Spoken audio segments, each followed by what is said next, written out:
Hello student, Vipin classes exam में आप लोगों का स्वागत है। आज मैं आप लोगों को ये सवाल बहुत ही इंपॉर्टेंट क्वेश्चन है, इंटर में कई वर्षों से पूछा भी जा सकता है और नहीं भी पूछा गया है, इस बार पूछा जा सकता है। ठीक है, तो सबसे पहले हम इस क्वेश्चन के बारे में अच्छे से समझेंगे कि ये क्वेश्चन क्या कह रहा है और क्या करना है। इसके बारे में हम पूरी जानकारी आपको इसी वीडियो में आपको हम देंगे।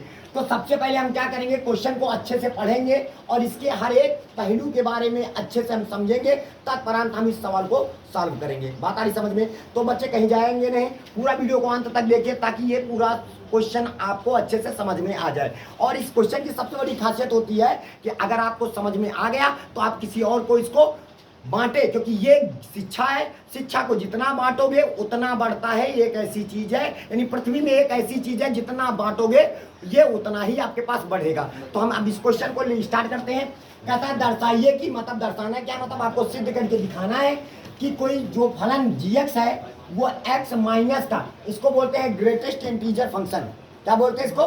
Greatest integer function. ये कह लीजिएगा महत्तम पूर्णांक द्वारा परिभाषित फलन समस्त पूर्णांक बिंदु, जितने भी पूर्णांक बिंदु है, ठीक है, पर असतत है, जहां ग्रेटेस्ट इंटीजर फंक्शन उस महत्तम पूर्णांक को निरूपित करता है जो x के बराबर है या x से कम है। तो आप यहाँ पे समझिएगा हमारे पास।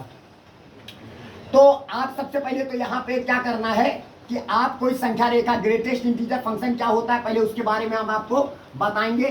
ठीक है, मान लीजिएगा आपके पास यहाँ पे क्या लिखा हुआ 0 और ये माइनस का 1 लिखा है, ये माइनस का 2 लिखा है और बहुत सारे हमारे पास पूर्णांक लिखे हैं माइनस का 3, और ये लिखा हमारे पास 1 और ये लिखा हमारे पास 2 और ये लिखा हमारे पास 3।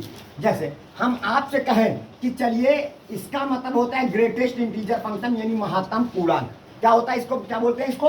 महत्तम, आप बोल सकते हो महत्तम पूर्णांक। ठीक है, तो ये हो जाएगा आपका महत्तम पूर्णांक, जिसको इंग्लिश में बोलते हैं ग्रेटेस्ट इंटीजर फंक्शन। ठीक है, तो अब इसका मतलब क्या होता है, जैसे हम आपसे कहें कि भैया 2 का महत्तम पूर्णांक क्या होगा, तो देखिएगा 2 ही होगा। कितना होगा? 2, क्योंकि ये पूर्ण अंक है। तो किसी भी अंक का, किसी भी पूर्णांक का जो भी महत्तम पूर्णांक होगा वही अंक आ जाता है। किसी भी पूर्णांक का, पूर्णांक समझते हो, -1, माइनस का 2, माइनस का 3, 1, 2, 3, 4, 5, 6। बात आ रही समझ में? तो जैसे आपके पास पूछा जाए कि -5 का महत्तम पूर्णांक क्या होगा, तो आपके पास माइनस का 5 ही होगा। बताइए 7 का महत्तम पूर्णांक क्या होगा, तो आपके पास कितना होगा? 7 ही होगा। ठीक है, और हमारे पास माइनस का 11 का महत्तम पूर्णांक क्या होगा? माइनस का 11 होगा। बता रहे, लेकिन अगर इसी बात को वो कह दे कि भैया 2.6 का महत्तम पूर्णांक क्या होगा, ठीक है, तो अब ये बताइएगा 2.6 यहाँ पे आएगा कि नहीं आएगा? तो ये हो जाएगा 2.6। 2.6 हम संख्या रेखा पर क्या करेंगे? निरूपित करेंगे, और निरूपित करने के बाद हम अपना बाएं हाथ उठाएंगे। बाएं हाथ का जो पूर्णांक होगा, क्या होगा? पूर्णांक होगा, वही उसका क्या हो जाएगा? महत्तम पूर्णांक हो जाएगा। बात आ रही समझ में? जैसे 2.6 का महत्तम पूर्णांक, हमने 2.6 के सामने गए और इसका बायां हाथ उठाया, तो जो भी पूर्णांक मिलेगा वही उसका महत्तम पूर्णांक हो जाएगा। जैसे मैं आपसे कहूं कि 1.9 का महत्तम पूर्णांक क्या होगा, तो 1.9 यहाँ पे आपके पास आ जाएगा। तो 1.9 का जो महत्तम पूर्णांक होगा क्या होगा? 1 होगा। तो यहाँ पे 1 लिख दिया जाएगा। बात आ रही समझ में? अब अगर इसी बात को मैं आपसे कहूं कि माइनस का 1.7 का महत्तम पूर्णांक क्या होगा, ठीक है, तो अब देखिएगा माइनस का 1.7 लगभग नियर अबाउट यहाँ पे होगा, यही है ना, माइनस का 1.7। तो आप क्या करेंगे? अपना बाएं हाथ उठाएंगे और जो भी पूर्णांक होगा वही उसका महत्तम पूर्णांक हो जाएगा। या कह लीजिएगा आपके पास दशमलव के पहले जो भी पूर्णांक है उसमें से 1 और घटा देंगे, माइनस का होगा। बात आ रही समझ में? और जब पॉजिटिव होगा तो जो भी होगा वही हमारा महत्तम पूर्णांक हो जाता है। जैसे मैं आपसे कहूं कि भैया माइनस का 2.5 का महत्तम पूर्णांक क्या होगा, तो माइनस का 2.5 कहाँ पे आएगा? यहाँ पे आएगा। तो माइनस का 2.5, तो इसके बाएं हाथ जब उठाएंगे तो ये जो होगा पूर्णांक, तो वही हमारा महत्तम पूर्णांक हो जाएगा। बात आ रही समझ में? जैसे मैं कहूं कि भैया 0.7 का महत्तम पूर्णांक क्या होगा, ठीक है, तो 0.7 नियर अबाउट यहाँ पे आएगा, तो हमारा इसका महत्तम पूर्णांक क्या होगा? 0 होगा। बात आ रही समझ में? जैसे मैं कहूं आपसे कि 1 माइनस का 1.1 का महत्तम पूर्णांक क्या होगा। तो -1.1 यहाँ पे होगा, इसका बायां हाथ उठाएंगे, जो भी पूर्णांक होगा वही हमारा महत्तम पूर्णांक हो जाएगा। इतनी बात सभी बच्चों को समझ में आई। अब हमसे वो क्वेश्चन में क्या कहता है कि दर्शाइए कि gx, यानी हमारे पास हम क्वेश्चन को हल करेंगे। ध्यान दीजिएगा, हमारे पास कोई फलन gx लिखा हुआ है और x माइनस का, और यहाँ पे क्या लिखा है, महत्तम पूर्णांक x लिखा है। इतनी बात सबको समझ में आई। द्वारा परिभाषित फलन समस्त पूर्णांक बिंदुओं पर क्या है, असतत। ये आपको बताना है कि फलन क्या हो जाएगा, असतत होगा। ठीक है, अब किसके लिए, यक्स के, और उस महत्तम पूर्णांक को निरूपित करता है जो यक्स के बराबर होगा, यक्स के बराबर होगा या एक्स से कम होगा। तो आप कुछ भी ले लीजिएगा। आप सोचिएगा, हम मान लेते हैं कोई हमने एक्स का मान, आप बताइए हम क्या लें, कोई पॉजिटिव ले लीजिए नंबर या कोई निगेटिव नंबर ले लेते हैं, कुछ भी ले लीजिए। क्या ले एक्स का मान, बोलिएगा। आप सभी लोग बोले क्या ले, हम 3 ले लेते हैं। 3 ले लो, 2 ले लो, कोई भी नंबर आप ले सकते हो। मान लीजिएगा हमने 2 ले लिया, ठीक है, हमने क्या ले लिया, 2 ले लिया। अब बताइए, अब यहाँ पे हम क्या करेंगे, यक्स की जगह पर क्या रखोगे बाबूजी, 2 रखोगे, रखोगे कि नहीं रखोगे। अब यहाँ पे x की जगह पर हम 2 रखेंगे माइनस का, और यहाँ पे x की जगह पर क्या रखेंगे, 2। अब ये बताइए, 2 लिखा माइनस का। अब बताइए 2 का महत्तम पूर्णांक क्या होगा, अभी बताया था 2 का महत्तम पूर्णांक हमारे पास कितना होगा, 2 होगा। तो आप बताइएगा 2 में 2 निकल गया, कितना हो जाएगा, 0। तो हमारे पास फलन पर मान कितना निकल के आया, यानी x बराबर 2 पर, क्योंकि हमको सतत असतत सतत की जांच करने के लिए हमको फलन पर मान तथा फलन के एलएचएस पर मान तथा फलन के आरएचएस पर मान हमें देखना पड़ता है। अब देखिएगा, फलन पर मान हमने देख लिया, x बराबर 2 पर फलन।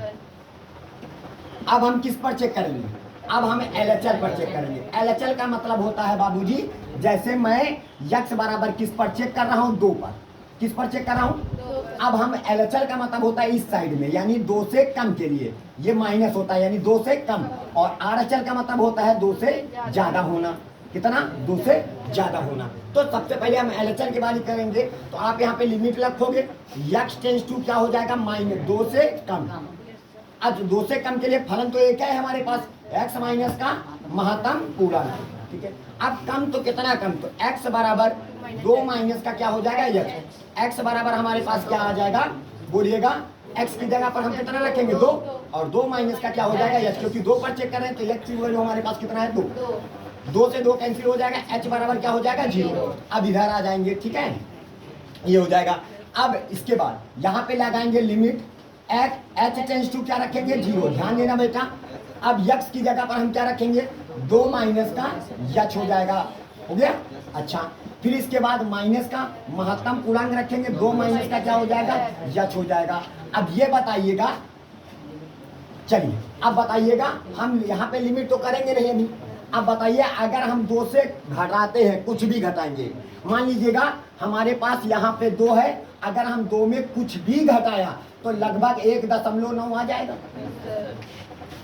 कुछ घटाओगे तो बताइएगा, 2 कुछ भी घटाया, हम 1 पॉइंट घटा दिया, 1.9 आ जाएगा। तो 1.9 का महत्तम पूर्णांक क्या होगा, 1 होगा। यानी 2 में अगर हमने कुछ घटाया, जो प्राप्त होगा वो लगभग 1.9 आएगा। उसका जो महत्तम पूर्णांक क्या होगा, 1 होगा। ये याद रखना, नहीं समझ में आया, ठीक है। और माइनस का, और इधर क्या हो जाएगा हमारे पास, 2 माइनस का h हो जाएगा। इतनी बात आई समझ में। यहाँ पे हम ऐसे लिखेंगे, limit h tends to 0, 2 minus का h। अब 2 माइनस का h, यानी 2 में अगर हम कुछ भी घटाते हैं तो घटाएंगे तो लगभग इस साइड में आएंगे, और जब इस साइड में आ जाएंगे यानी 1.9, 1.8, 1.7, जो भी 1 आएगा, उसका जो अगला महत्तम पूर्णांक होगा वो क्या होगा, 1। तो यहाँ पे हम क्या रखेंगे, इसकी 1 रखेंगे। तो आप बताइएगा, लिमिट h टेंस टू 0 और 2 में 1 निकल गया, कितना हो जाएगा, 1 माइनस का क्या हो जाएगा, h। अब हम लिमिट अप्लाई कर दीजिएगा, लिमिट लेने पर, यानी लिमिट को अप्लाई करेंगे तो हमारे पास क्या आ जाएगा, h की जगह पर 0 रखेंगे तो बराबर हमारे पास क्या आ जाएगा, 1 आ जाएगा। बात आ रही समझ में। अब हम किस पर फोकस करेंगे, अब हम RHL पर फोकस करेंगे। तो RHL का मतलब क्या हुआ, लिमिट x टेंस टू 2 से ज्यादा, ठीक है। ये बात सभी बच्चों को समझ में आ गई कि नहीं आ गई। अब हम 2 से ज्यादा के लिए फलन चेक करेंगे। तो आप क्या करना, आप फलन तो एक है ना हमारे पास, कौन सा फलन है ये देखिएगा। तो यहाँ पे लिखेंगे x माइनस का महत्तम पूर्णांक, ठीक है। इतनी बात सबको समझ में आई। अब 2 से ज्यादा यानी x बराबर 2 प्लस का क्या हो जाएगा h, x के स्थान पर 2 अब बराबर या हो जाएगा 2 प्लस का h होगा, 2 से 2 कैंसिल हो जाएगा, h बराबर 0। इतनी बात सभी बच्चों को समझ में आई। अब यहाँ पे क्या हो जाएगा, लिमिट लगाएंगे और h टेंस टू क्या हो जाएगा 0 हो जाएगा। आप बताइएगा x की जगह पर क्या रखोगे, 2 प्लस का क्या हो जाएगा h माइनस का, और इधर हो जाएगा 2 प्लस का क्या हो जाएगा h। इतनी बात बाबूजी समझ में आई, ध्यान से समझना बाबूजी। अब इसके बाद हम यहाँ पे लिखेंगे लिमिट h टेंस टू क्या हो जाएगा हमारे पास 0 आ जाएगा।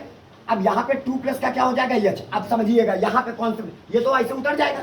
अब बताइए 2 प्लस का h का महत्तम पूर्णांक क्या होगा। अब इमेजिन करिए कि अगर हम दो में कुछ भी जोड़ेंगे और जो भी जोड़ा जाता है वो क्या नियर अबाउट यानी थोड़ा सा जोड़ा जाता है, h का मतलब होता है अगला पूर्णांक ना प्राप्त करने पाए। तो आप यहाँ पे लगभग हमने 2.5 जोड़े, 0.5 जोड़ लिया तो 2.5 हो जाएगा, हो जाएगा। अब बताइए 2.5 का महत्तम पूर्णांक क्या होगा, 2 होगा। तो आप यहाँ पे क्या रखोगे, 2 रखोगे कि नहीं, ये कैंसिल आउट हो जाएगा, हो जाएगा। तो लिमिट आपके पास क्या आ जाएगा, h टेंस टू 0 हो जाएगा, और यहाँ पे h आ जाएगा। जब आप लिमिट अप्लाई करेंगे तो लिमिट लेने पर h की जगह पर क्या रखोगे, 0 रखोगे, तो ये हो जाएगा 0। तो आपने क्या देखा कि जब हम फलन पर मान चेक किया था तो कितना आया था हमारे पास 0, और जब फलन के LHS पर मान हमने चेक किया था, LHS पर मान कितना आया 1, और जब फलन के RHS पर मान देखा तो कितना आया 0 आया। तो आपके पास क्या फलन को सतत होने के लिए, किसको, फलन को सतत होने के लिए क्या चाहिए, फलन पर मान तथा फलन के LHS पर मान तथा फलन के RHS पर मान, तीनों पर मान क्या होने चाहिए, बराबर मिलने चाहिए, तभी हमारा फलन क्या होगा, सतत होगा। तो आपने देखा कि फलन के LHS पर मान इधर बात आ रही समझ में, इधर हमारे पास मान कितना निकल के आया था 1, इधर कितना निकल के आया था। अब फलन पर मान कितना निकल के आया 0, और RHS पर मान कितना निकल के आया 0। बात आ रही समझ में, क्या ये तीनों मान बराबर है, नहीं है। तो LHS बराबर फलन पर मान तथा फलन के RHS पर मान, तीनों पर मान बराबर है कि नहीं है, बिल्कुल नहीं है। तो आप यहाँ पे कहते हो अतः, आप यहाँ पे कह सकते हो अतः बराबर नहीं है, अतः x बराबर c का मतलब होता है कांस्टेंट। c का मतलब क्या होता है, यानी हमने क्या यहाँ पे 2 माना है, तो आप 2 की जगह पर 3, 4, 5, 6, 7, 8 कुछ भी ले सकते हो, माइनस का 1, माइनस का 2, माइनस का 3, माइनस का 4, मतलब कोई भी नंबर ले सकते हो। यानी x बराबर c बिलोंग्स टू r के सभी मानों के लिए बोलिएगा फलन क्या होगा, फलन असतत होगा। क्या होगा, फलन असतत होगा। इतनी बात सबको समझ में आई। तो ये हो जाएगा आपका पूरा कॉन्सेप्ट है। तो उम्मीद है कि आपको ये सवाल पूरी अच्छे तरह से आ गया होगा। तो जो भी बच्चे हैं इसका स्क्रीनशॉट जरूर लें, ताकि ये सवाल बहुत कॉन्सेप्ट में हमने आपको समझाया। उम्मीद है सारे बच्चों को समझ में आ गया। इसी के साथ जय हिंद, जय भारत।